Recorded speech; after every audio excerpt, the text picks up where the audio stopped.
Hey everyone, I wanted to jump on again really quickly and just talk about this stat that I think is extremely startling that we all need to be familiar with. So, of course, I support men who are victims. I have male clients, but I think it's really important to highlight that we know that women suffer this at startling rates.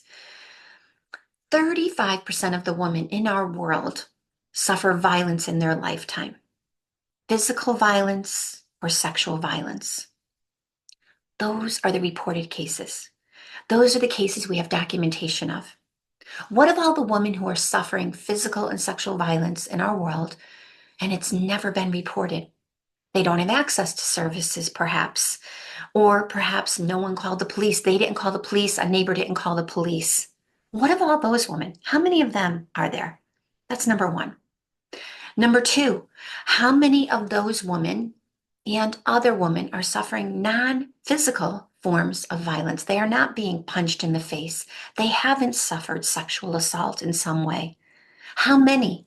What we know about coercive control, the foundation of all abuse, is that it doesn't often start off with a punch in the face. It starts off with psychological tactics. How many women are suffering those abuses that they're never reported? We don't even have the ability to report that.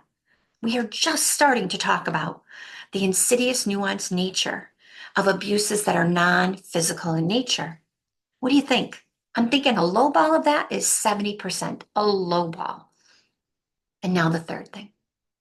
How many children are living in these homes that whether their mother is being physically or sexually assaulted or just quote unquote just suffering non-physical forms of abuse, which we know are more traumatic because we can't name them. Our brain doesn't know what is going on. It's psychological warfare. These women and these children who are living in homes where they have to regulate their behavior, where there's gaslighting, manipulation, intimidation, and isolation. How many children are suffering?